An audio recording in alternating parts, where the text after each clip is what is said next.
5'2" on a good day. The grin don't even notice me. I don't want them to notice me.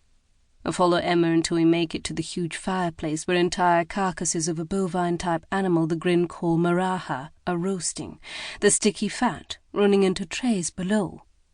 "Fuck it! They've had all the pier again!"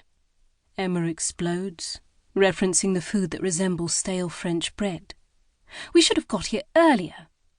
Grumbling at the cuisine on offer, she grabs a platter and picks over what's left, even as the males around her swarm and grab for the meat on offer.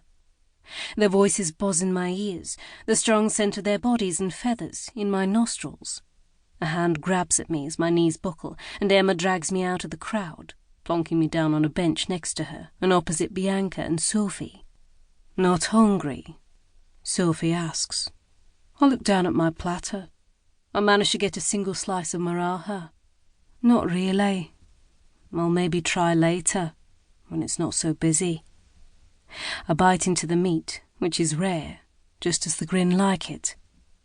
I try to tune out the noise, the chatter, my deep, enduring fears. I try to think of home. What I remember is the morning air crisp against my cheeks as I crunch over gravel at the back of the estate house. A low mist hangs over the manicured green lawns of the garden, and the scent of decaying leaves and yesterday's bonfires fills my nostrils. It makes me feel alive. Some people hate the onset of winter, but not me. Autumn in the heart of England is the best time, full of promise for the season ahead. I unlock the door to the mews and slip inside. The temperature is warmer, and the slightly sweet smell with a hint of ammonia of my charges greets me. Ruby, the Cenarian Harris hawk, croons at me from her perch, one foot tucked up tight in her feathers. She twists her head upside down in her usual greeting as I set about turning off the heaters under the Harris hawk perches. It might get cold overnight in their original American desert habitat, but the damp cold of an English winter can be deadly. Her sister Bess ignores me as she nibbles regally at the shoulder of her wing. Bertie, our only male Harris hawk, hops off his perch towards me, the bells attached to his legs ringing loudly, and I crouch down next to him, offering a gloved hand. He hops on obligingly. "Pleased to see me, Bertie?" I ask him, and he makes a low grumbling sound, the Harris hawk version of hello. I check over his equipment, the leather anklets and straps, his jesses that are all attached to a small metal swivel, and his leash.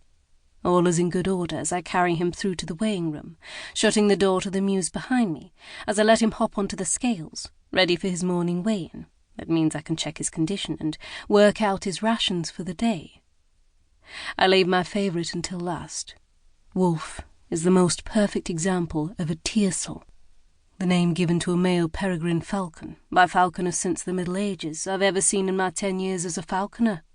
Dark grey to the point of blackness over his back, with a startlingly white barred chest. His cere, the piece of skin around his beak, and his feet are bright yellow. His long yellow toes end with vicious black pointed claws. He is every inch the perfect predator, from his long pointed wings to his deep brown eyes. Solid and stocky. He sits on my fist as if it's the only place in the world he should be. I don't believe in stroking or touching my birds much. They are not social creatures, other than the Harris hawks, and they don't get any enjoyment from physical touch. But with Wolf, I make an exception. After checking his equipment, I gently push my fingers into the feathers on his chest and check the muscle on his breastbone, lightly ruffling the downy fluff, making him look down at my fingers and then fix his dark eyes on mine. If I ever have to leave this place, I would buy Wolf from my employer, no matter what the cost. I couldn't leave him behind. I hope I never have to leave. Not that I have anywhere else to go if I did. This is the best part of my day.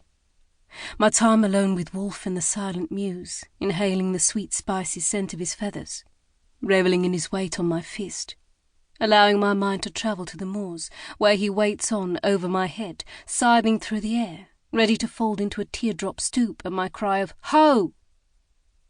I don't have to talk, interact, or concern myself with human activity.